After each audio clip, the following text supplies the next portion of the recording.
I came home from the hospital to find my front door unlocked. That was the first thing. Not the silence inside, not the boxes in the living room. The door. I had given my sister a spare key 3 weeks earlier when the doctors told me I would need surgery and couldn't drive myself home after. 3 weeks of recovery. 3 weeks where she had full access to my house, my mail, and the joint savings account we had inherited together from our grandmother. The door was unlocked, and when I stepped inside, I knew. You don't always know. Sometimes life blindsides you completely and you're standing in the rubble wondering how you didn't see it coming. But sometimes your body knows before your brain does. My stomach dropped before I even hit the light switch. Let me back up, because you need to understand how this started. My grandmother passed away 18 months ago. She was 81, sharp until the very end, and she left behind a small house in Tucson and a savings account with $214,000 in it. She had worked her whole life, 30 years as a postal carrier, and she lived modestly, and that money was the sum of everything she never spent on herself. She left it split equally between me and my sister, $107,000 each. There was a condition.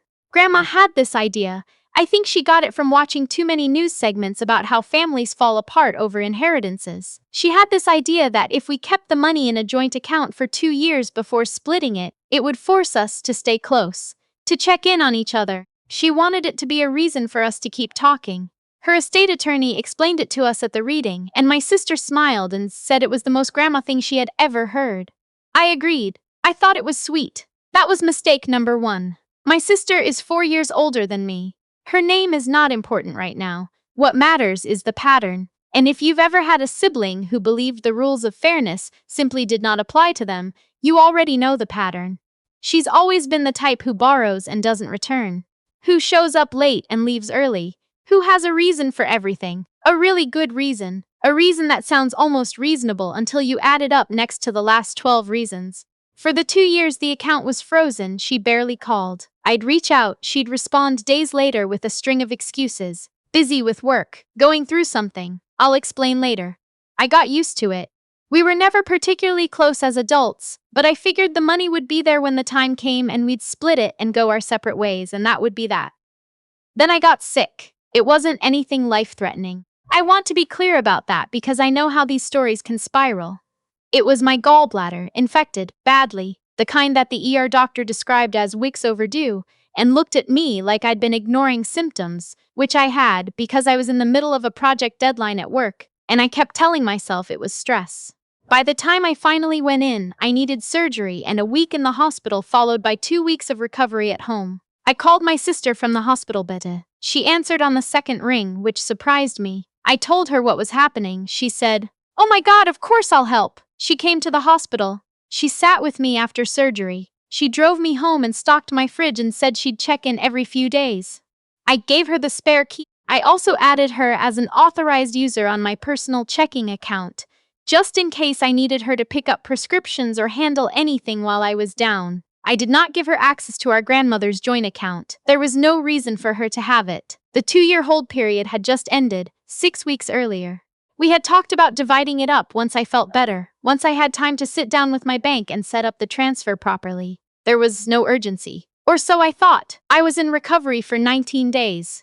I slept a lot, which the doctors said was normal. My sister, nothing major, just checking in. I didn't think anything was wrong. On day 20, I drove myself to the bank. I am a CPA.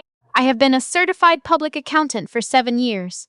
I specialize in forensic accounting. That is, I help businesses and attorneys track money that has moved in ways it should not have. I reconstruct financial trails. I find things people try to hide.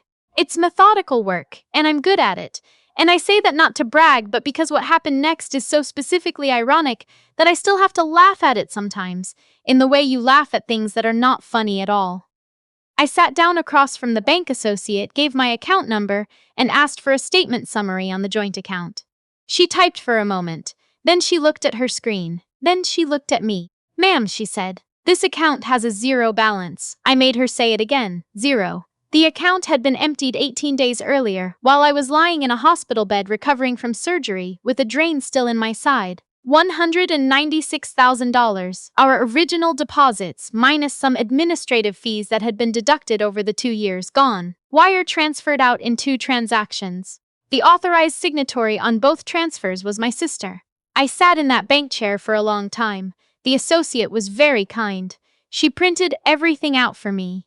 She explained that because my sister was a joint account holder, the transfers were not fraudulent from the bank's perspective. Technically, legally, she had the authority to move that money. The fact that our grandmother's will described it as an equally split inheritance was a matter of estate law, not something the bank could enforce. I drove home, and that is when I found the door unlocked. I walked inside, and I stood in my own living room, and I called her. She picked up. She sounded almost cheerful, which is the detail that has stayed with me the most. Not nervous, not apologetic, cheerful. "Hey," she said. "Where is the money?" I asked. There was a pause, but not a long one. Then she said, "I needed it. I knew you'd be weird about it." I asked her to explain what she meant by that. She said she had debt, that she had been dealing with it for 2 years and hadn't told me because she was embarrassed, and that she knew once the account unfroze, she was going to have to ask me for her share, and she wasn't sure I'd be sympathetic, so she just handled it. "You took my share too," I said. "We can work out a payment plan," she said. I want to pause here and tell you something about what it feels like to hear those words from someone who has just stolen $100,000 from you while you were sedated in a recovery ward. A payment plan. Like I was a cell phone company. Like she had missed 2 bills. I hung up. I called my parents. My mother answered.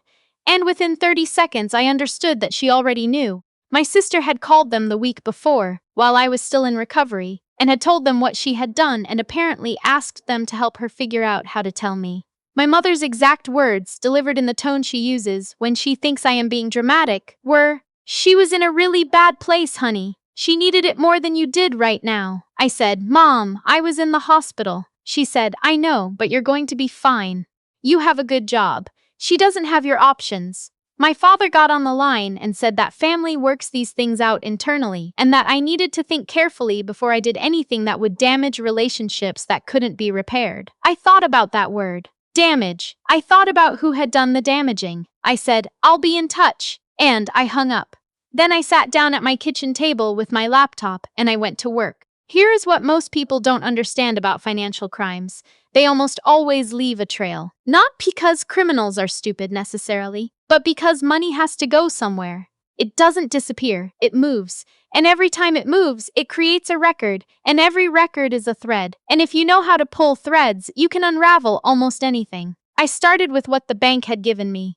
The wire transfers had gone to an account in my sister's name at a different institution. That's all the bank could tell me. But I had her name, and I had the transfer dates, and I had my professional tools and my professional contacts, and I had 19 days of fury sitting in my chest that I had nowhere else to put. I made calls. I asked favors. I worked through the weekend. What I found was this: she hadn't used the money to pay off. She had used a portion of it, roughly $40,000, to pay off a personal loan. The rest, about $156,000, had been split across 3 different things.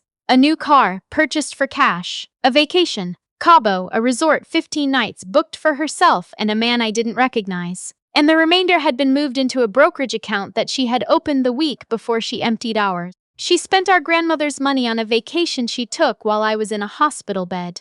I need you to sit with that for a second. My grandmother's money she earned by walking mail routes in the Arizona heat for 30 years. Money she put away dollar by dollar so that we, her granddaughters, would have a foundation. And my sister used it to sit on a beach in Mexico with someone she was apparently dating.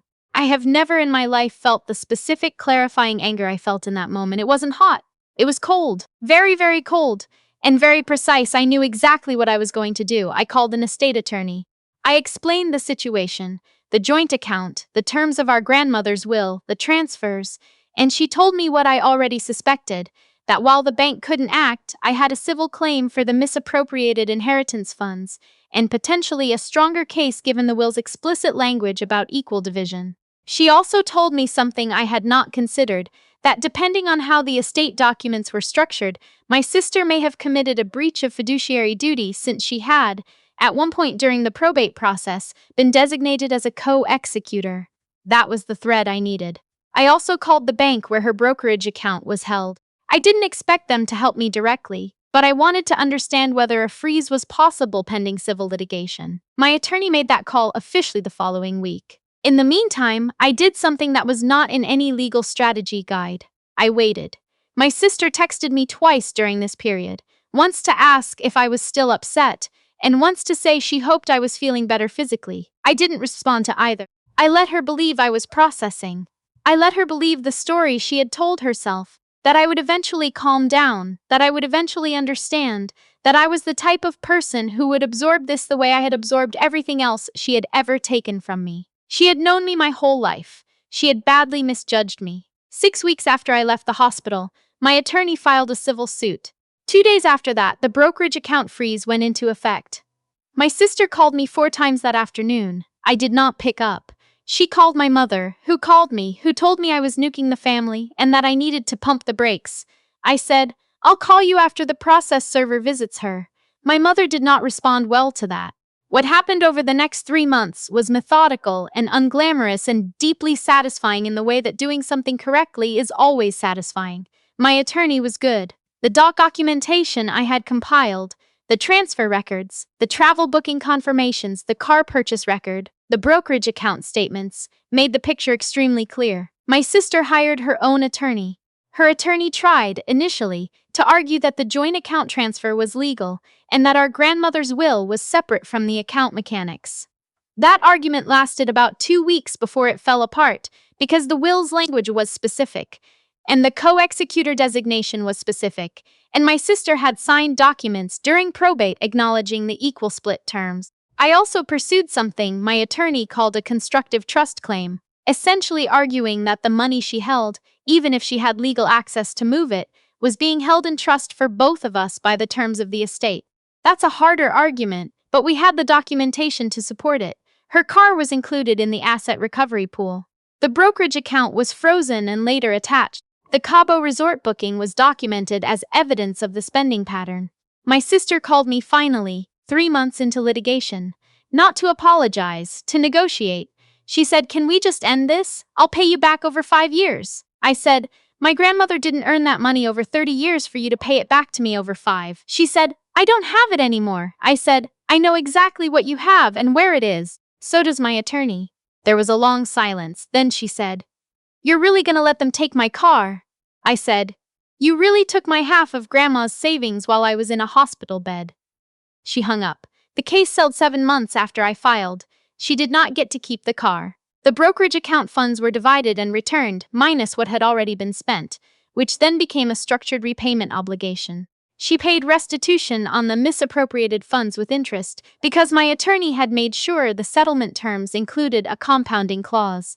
She did not go to jail. This was a civil matter, not criminal, though my attorney had flagged the co-executor angle to the district attorney's office, and I was told there was an inquiry opened, the outcome of which I don't know. I recovered most of the money. Not all of it. The Cabo trip and some of the incidentals were gone, and the legal fees were not small. But I recovered the meaningful portion, the part that was Grandma's intention, the part that was mine. My parents did not speak to me for 4 months. My mother eventually reached out and said she understood now that what my sister had done was wrong, but that she wished I had handled it differently. Privately. As a family, I told her I was the family too. My father called on my birthday. He didn't bring it up, neither did I. Some things are not repaired, they're just left where they fell and you walk around them. My sister and I have not spoken since the settlement. I don't know if we ever will. I've thought about it, whether anger becomes something else over time, whether there's a version of this story where I describe forgiveness. I don't have that version yet. Maybe I will someday. What I do have is this. I know how to pull a thread. I know what it looks like when money moves in ways it shouldn't. I know that people who believe they understand you, who have watched you your whole life and decided you are the soft one, the one who adjusts, the one who absorbs, sometimes miscalculate badly. My grandmother walked mail routes in the Arizona heat so that her granddaughters would have something. I am going to keep mine. I kept it. She would have understood.